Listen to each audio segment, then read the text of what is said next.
unipkaaqutiarsigitpin taalaqanilaqannassuq unipkaaqtuaq qaaviuraqama niviaqsiaqarualugguuq iñuuniaqaneqsuq angayoqaagamini sumitaimma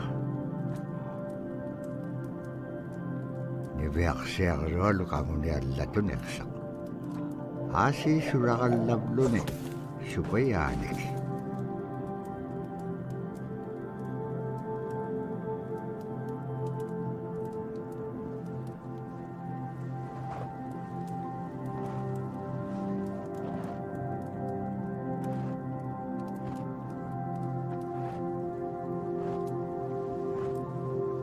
iñuuniaqhutin anuqqautigaiti anuqulingaallaaqsuq anuqulingaallaaqpaalluni kisaimma qaniqnialiaqsiput niviaqsiaqarualuk kisaimma isummeqpoq tapuraasi kangitsaquaqsigaasumman anuqlisuurukumagaan summan anuqulingaallaaqamagaan tapuraasi kangitsaquaqsigaasumman anuqlisuurukumagaan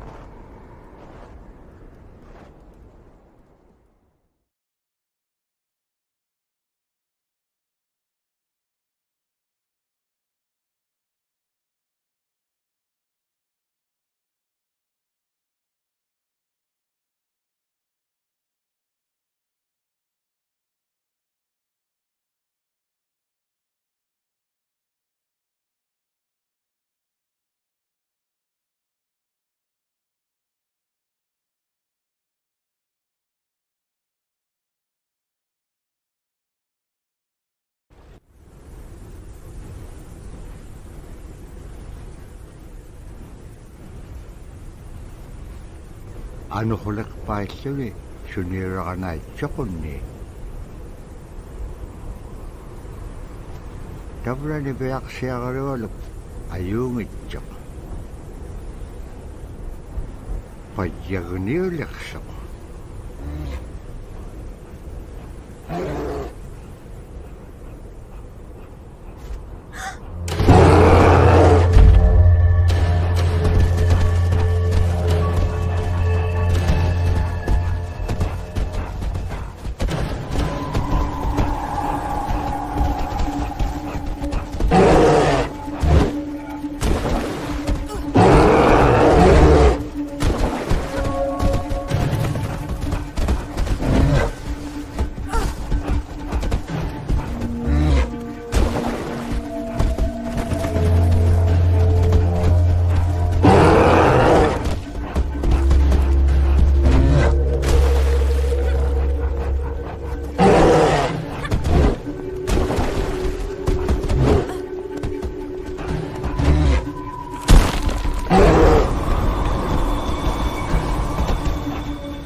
Tawayaktok kisimriumi araan napqangapiaqtok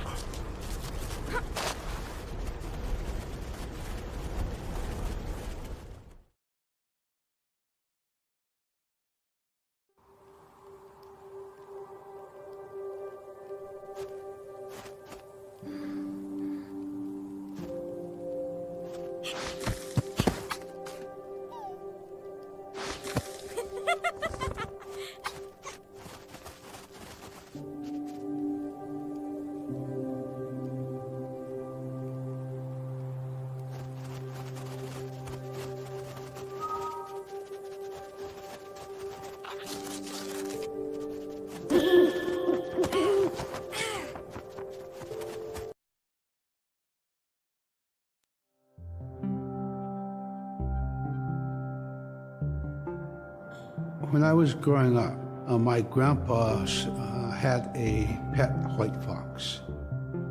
If you're a good friend with a fox, when there's danger abound, they try to keep you from getting into trouble.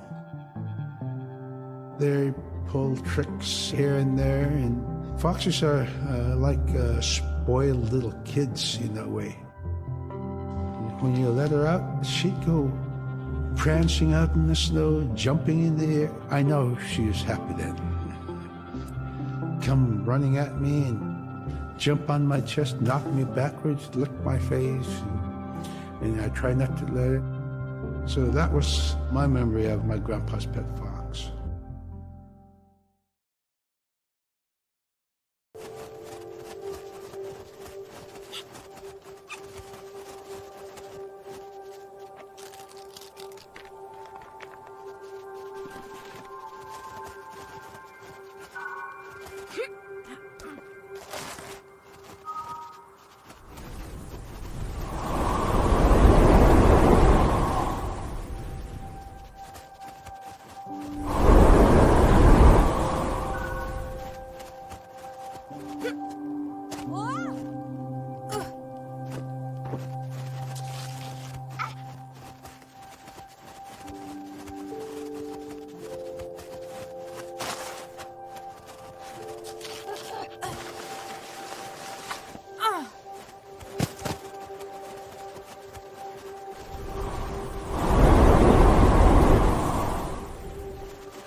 Caribou it provided for us in many ways. Our clothing in those days was made of all caribou skin.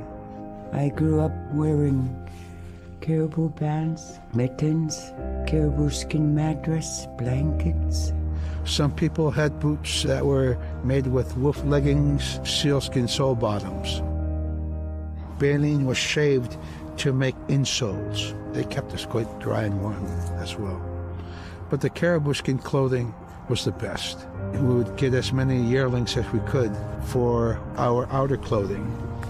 And for a heavy winter, we would get caribou in February or March because the hair was the longest and the skin was the thickest, and we would use those for our winter gear. With that stuff on, you could sleep outside in 50 below and it wouldn't bother you a bit.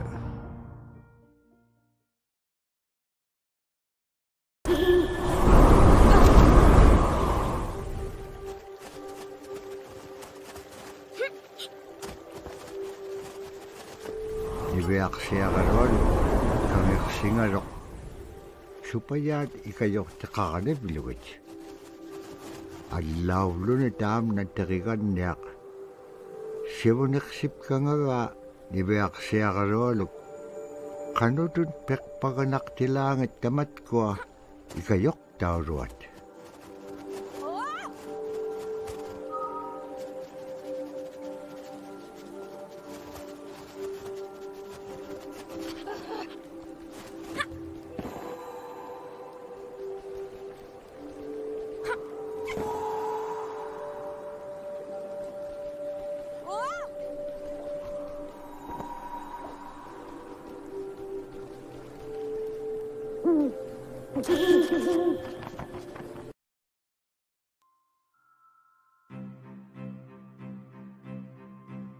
Silla is the weather.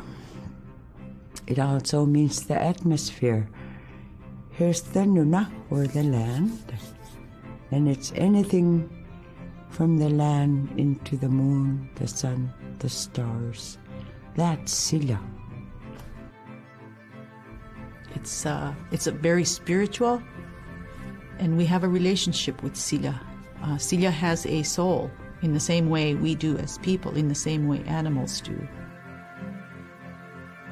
I think spirit helpers in and of themselves are really about how we're connected with things. And so it may be that there is a spirit helper that shows themselves as a bird to show you the way home, or it may be a spirit helper that actually decides to show themselves with the face and body of a man instead of their animal form. And so I think one of the things that's hard to understand is that it's not one way of seeing things, it's one way of knowing you're connected to everything. We've always had that spirituality of everything around us. It's the interaction you have with the air you breathe, the ocean that you gather resources from, the rivers from which you gather fish, the tundra from which you pick berries, the animals that give themselves. It's all of that.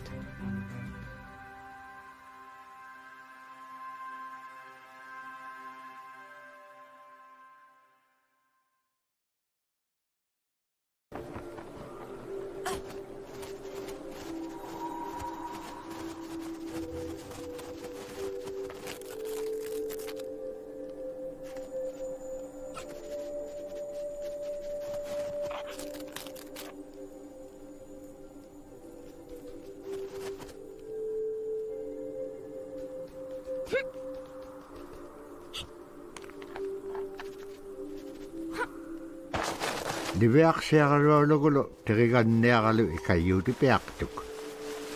Siqaqaniurutimigani. Araa kangersinaitsiqunni qanuq pisilaaq. Aqlaan tavra atautsikun aingaluk.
In the winter, when we were traveling, we didn't build sod houses, we built snow houses.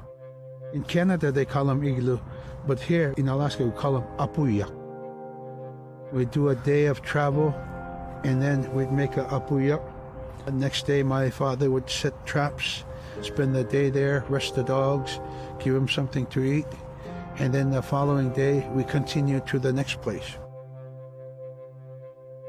We'd go to my dad's sister, who had a house at Dubarg. They had a small sod house over there.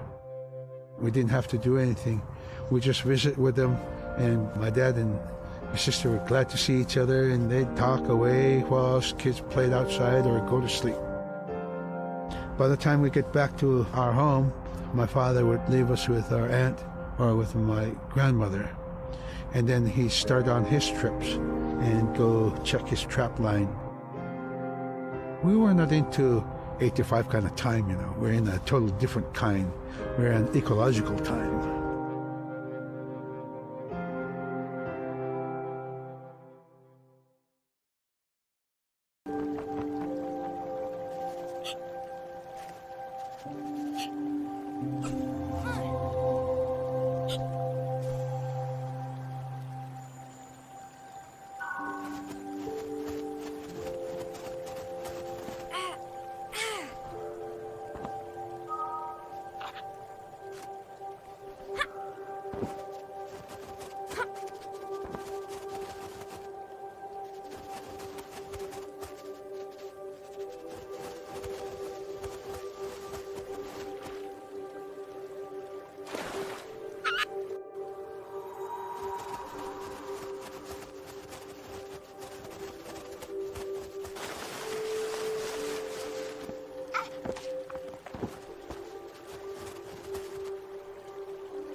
So scrimshaw is this really beautiful method of art that's done either on baleen or ivory, and traditionally it was used to tell stories. Each etching is telling a story of some event. Caribou hunting was taking place. This is what was going on. War began around this time, and so it sort of gives you a timeline of history through etching. An elder or the person who carved it would literally be able to read the scrimshaw story. They're like reading a book, in a way. A lot of the storytelling traditions would be things that after the storytelling was done, we'd just rely on the next person telling it. And so scrimshaw is a very important way for Alaskan Native people to record their history.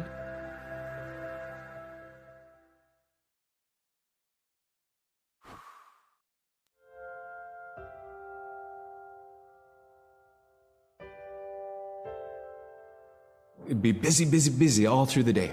You get up and you just go right to work, right to work. There was always something to do. There was never any idle time.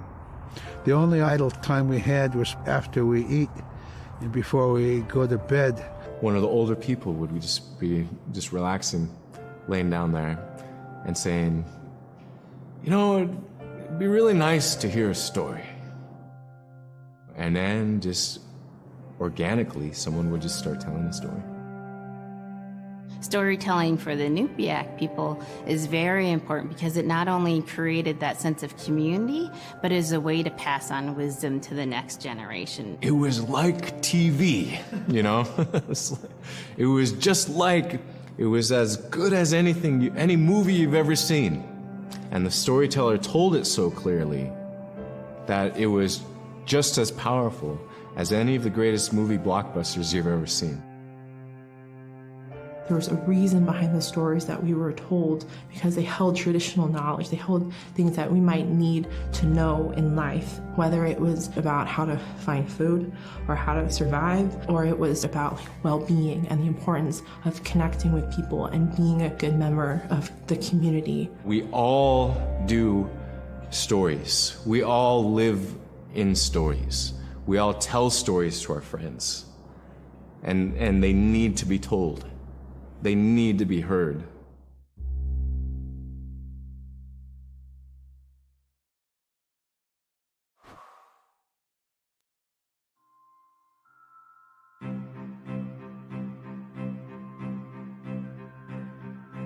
One of the things I think a lot of people need to understand is we aren't a museum piece. The Inupiaq people are a living people and a living culture. Even though we're in northern Alaska, which covers this vast area from Nome all the way over the Canadian border, is that there's this extreme value of interconnectedness and interdependence. It's a hunting society, a gathering society from thousands of years. This is what creates our culture. That special relationship between humans and the natural world and the animals, and that it teaches you how to have a society that doesn't do too much harm to the world. Love and respect for nature, for one another, for our elders. Very, very fundamental value, key to life. Our values are something that bind us all. The importance of sharing with one another, the importance of spirituality, and the connection to the land, our traditions, how we hunt, sharing of stories and songs and dances. I'm Inupiaq. I'm from the Arctic Ocean. I am Inupiaq. It's very important to me. It's who I am as a person. And we're very proud of who we are, and we want to continue that.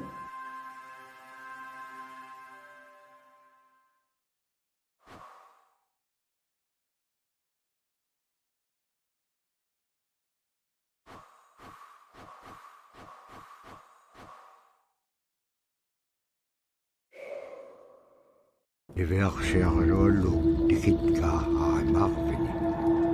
Agalan malunak singamalak. Inyokolo tikin ngamalok iverksiarolo pingan. Ibahalak simalok sumiktema. Dikatsak kumanyanyaksok. Pakit kangam nago ivaktane. Nunakik iki waktu aganiksok. Inyong ay tukot-taktawan iksit.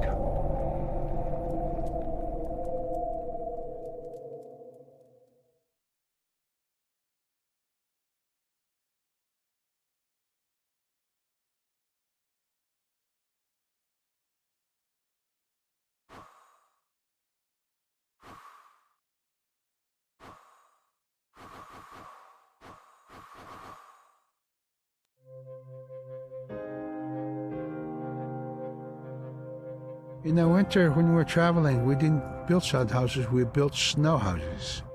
In Canada, they call them igloo, but here in Alaska, we call them apuya. We'd do a day of travel, and then we'd make a apuya. The next day, my father would set traps, spend the day there, rest the dogs, give them something to eat, and then the following day, we continued to the next place.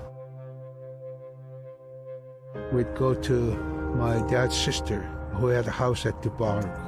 They had a small sod house over there. We didn't have to do anything. We just visit with them, and my dad and his sister were glad to see each other, and they'd talk away while us kids played outside or go to sleep.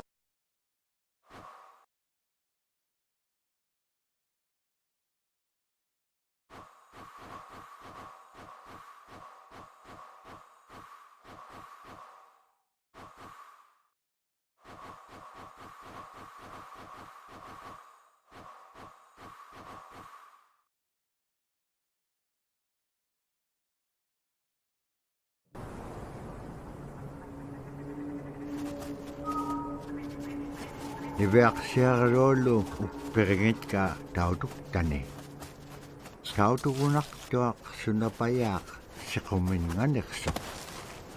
Niveaksiarolo iyuniakatinge pisaulaganexut. Kana kumnya. Ano kolak paskenyam dahil nakumenyait ka. Tamanga ikumawak tomin.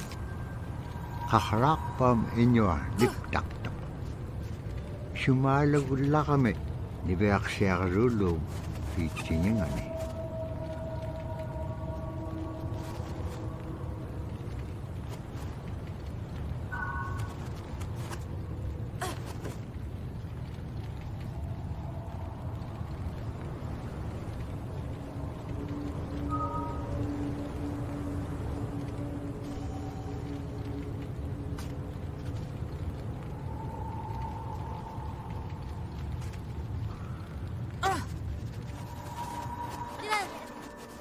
Agalan kaharak paskanyat sa gabing ayut. Imenyawrit sa gabing email sa mga nunamin.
Hai kuin tuting.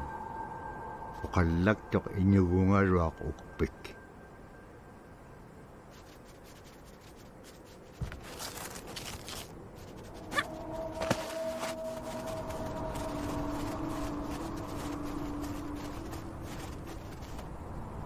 Kano ko ilisimanek pa nga. Isumulak tok ni Beak siya karualo ko. Kano kita pura, kau nagayngagik pen. Hilaw ti ka piyup ko. Ikayo ko niya kalawik pen kimon dahil nanakek. Sa bakit ilanga?